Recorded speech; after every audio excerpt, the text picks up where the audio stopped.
So welcome everybody to today's interview in the frame of CESI Talks, our CESI Talks series, which is conducted as part of the WEP project, WEP24, because next year we have the European elections.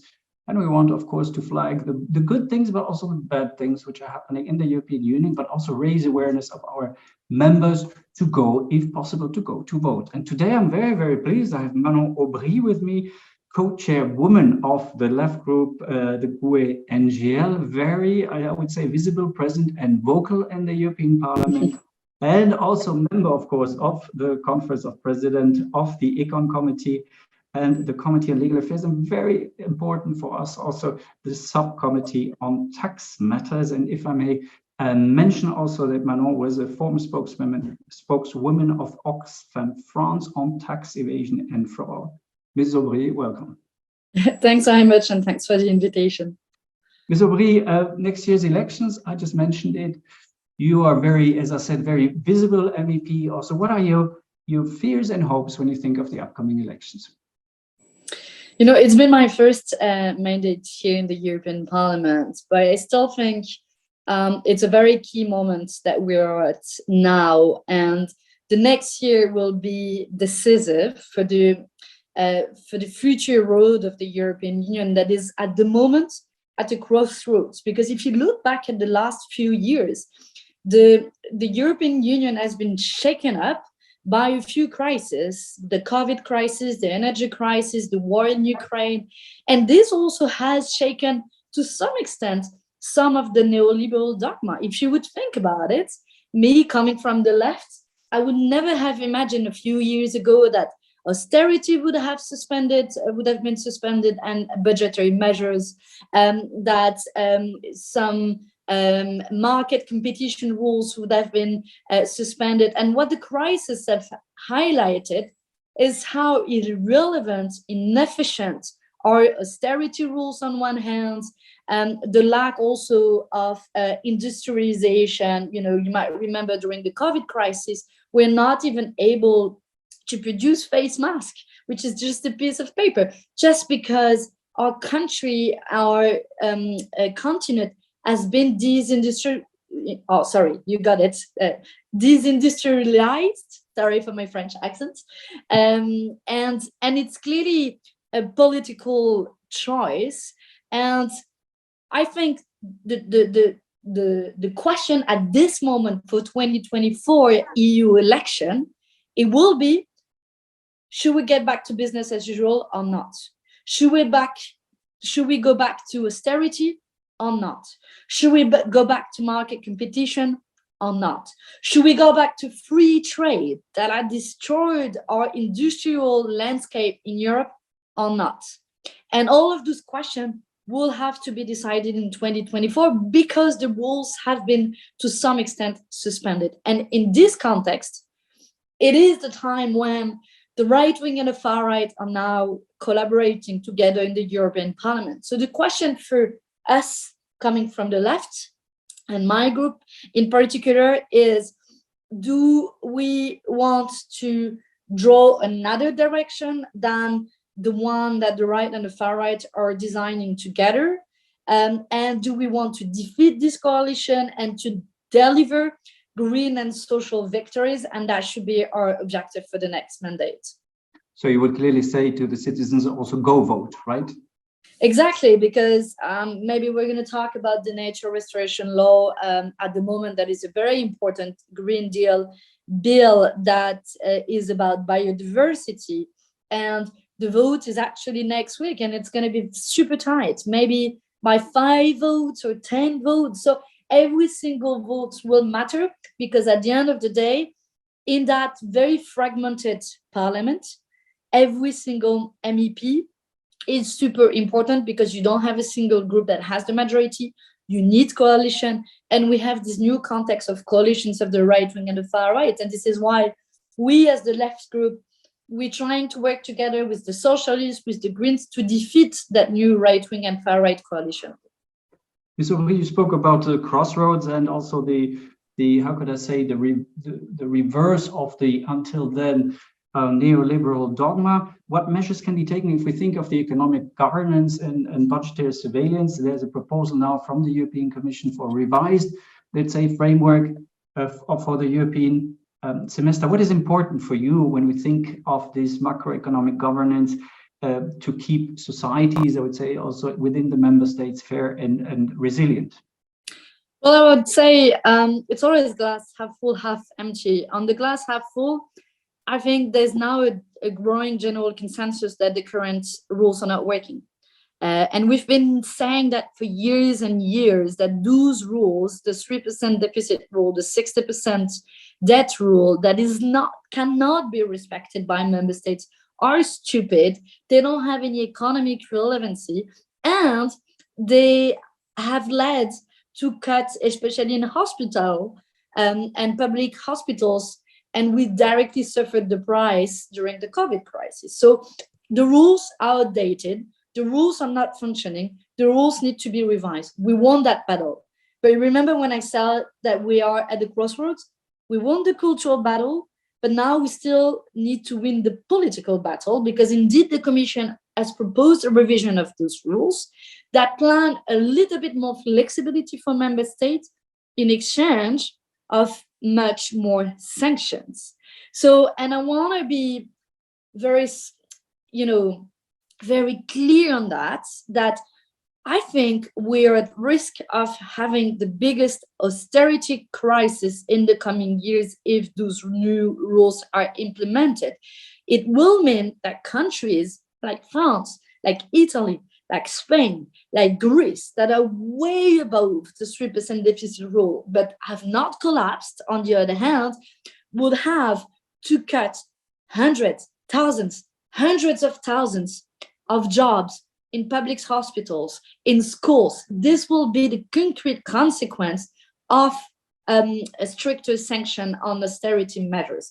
And this is why this question is one of the questions that is key for 24, because the reform is going on, but might probably not be finalized before the next election. So it's up to the new parliament to finalize this. And on this, we will campaign for, of course, economic cooperation within the European Union. We're very much in favor, but for a new budgetary pact that is around social and ecological needs, that would favor social and ecological investment that are very much needed to tackle both climate change and growing inequalities in the European Union. So you touched already upon the subject indirectly, but I'll come back to it, the cost of living inflation crisis. What would you assess, or how would you assess the responses of the European Union? Well, inflation I think, is one of the number one issues in the current context. Interesting, because there's been even a survey of Eurobarometers, and that was it ended up being the number one issue. So the number one issue, contrary to what the far right is saying, is not migrants. The problem of people in their daily life is the increase of prices that has been very high. It remains around 7% on average in the European Union. It's going a little bit lower because of the decline of energy prices, but food inflation remains, and it's more than twice as high as it used to be. It's near 17% over the past year in Europe. It's people who are not able to buy food anymore just to eat. People will do only one meal a day, and we see the direct consequence. If I take the example in my country, in France, the direct consequence is that there's been a decrease of food consumption of 10% in just 1 year. So concretely speaking, people are buying less food because they don't have the financial means to it. And France is the 6th richest country in the world, and there are some people who don't have enough money just to eat. That's the situation we're in. And we know that this food inflation in particular is driven essentially by windfall profit. It's not me, Manon Aubry, co-chair of the left group, saying it. It's even the ECB, the European Central Bank, that has clearly stated that windfall profits are fueling this food price inflation. And in front of that, the EU is failing to provide any solution. And instead, they are bringing back austerity measures that will have further impact on the poorest, and cuts in public services that will have further impact on the poorest.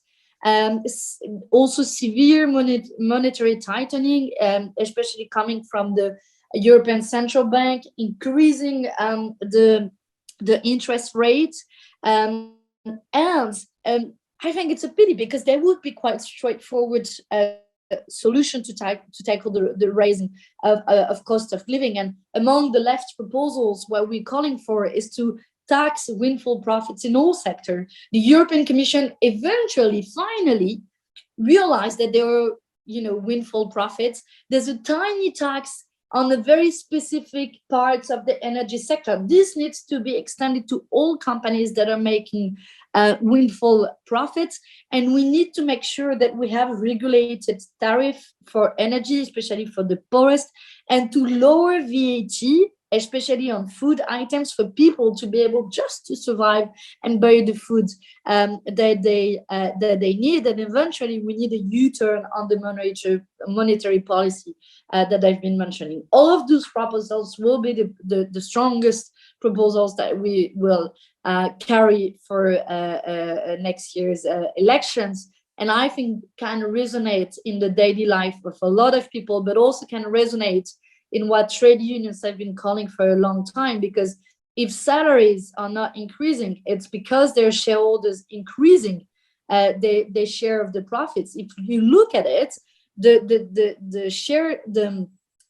dividends of shareholders have increased like they've never increased in the past. It's the highest increase we've ever known. At the same time, salaries are stagnating or staying more or less at the same level, and prices are increasing. So there's a problem: prices that increase, dividends that increase, but not wages that people need to survive. So to be able to increase wages, we need a fair distribution of wealth that is created within companies, and for that we need to address windfall profits.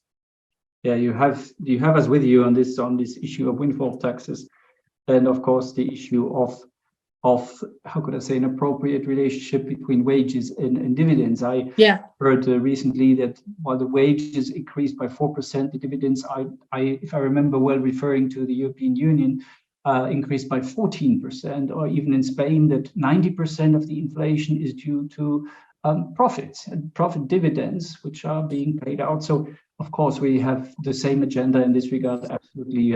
Ms. Aubry, a final question, because you mentioned briefly also the regulatory pause, and you were referring to the nature restoration plan and how tight next week's election might be. What are the political, societal challenges here, actually? Well, the challenges is just, no more than the survival of our planet. There's been more than 40% of birds that have disappeared since the 80s, and that natural restoration law is about biodiversity. The objective is to restore European soils and waters that are degraded by pollution. It's about also shifting our production model in a way that respects biodiversity. That is a criteria for our biodiversity to survive, and therefore even human beings to survive. And we're living in a context in which our kids that are born these days, we cannot guarantee them that our planet will be destined to live on in 30 years. So we need a big shift, and it's in that context in which the planet is burning. We're all seeing the direct impact of climate change all around, that Emmanuel Macron, French president, has called for a pause on regulation at the European level. And I think this is very dangerous, because that rhetoric has been taken up by the right wing and the far right altogether to try to kill all of the Green Deal objective and Green Deal policies. And I should remember that the Green Deal policies at EU level are not even ambitious enough to be in line with the Paris agreements. So it means that even something little that is not enough to meet the Paris agreements. So in practice, meaning that the planet is not going to be heated more than 1.5 degrees by 2030, which is already a lot. But the reality is that our trajectory at the moment is closer to a heating up of 4 degrees. 4 degrees means that the whole ways of living are going to be changed, that people in the agricultural sector will be fired because they cannot grow the food anymore, etc., etc. So we do think that we need first to save the natural restoration law next week, but most importantly, that we think climate transition hand in hand with social transition.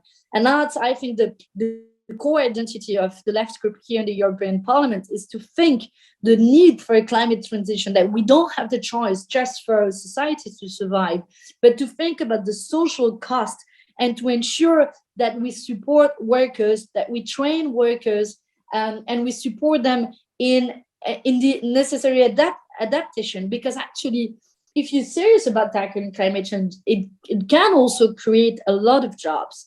Because, for example, if you produce locally rather than taking some of the food or whatsoever coming from the other side of the world, signing free trade agreement with New Zealand, and that's the reason why we're opposing also free trade agreements, it can also be good for employment. So there is a sort of a win-win potential project there that we're supporting, and that's why we need to call upon the responsibility of all of those who just want to sacrifice our future, just saying, listening to lobbies, repeating what lobbies are saying, that there is enough regulation and we shouldn't have regulation anymore. Well, actually, it depends what type of regulation we're talking about, and we need stronger regulation to ensure that the big companies that are polluting the most are paying the most, but they're also paying for the price of transition rather than having poor people paying for it. And we need an economy that supports the greener companies and that support the workers in that transition. And that's also what we are going to campaign calling for the next year's election. Ms. Aubry, what I said at the beginning, you're very visible, very vocal. Thank All you. the best to you. Thank you very much. See you soon. And next week, we'll meet some of your colleagues, by the way, in the European Parliament in Strasbourg. All the best, and thank you for the interview. Yeah, your work is always welcome here in the European Parliament. I wish that sometimes, the very thick wall between the EU bubble, we call it, so the bubble of the European Union, and the real life of people, I just wish that those thick walls would be destroyed. So the best you can help us to destroy those walls and to take the lives of real people and of workers to be listened here more in the European Parliament. We're happy to help that and to help destroy those walls. So you're always welcome to the European Parliament. Should be the home of workers and of people rather than lobbies. So yeah, feel free to come as often as needed. So, thank you very much. Once again, all the best to you. Bye-bye. Thank you very much.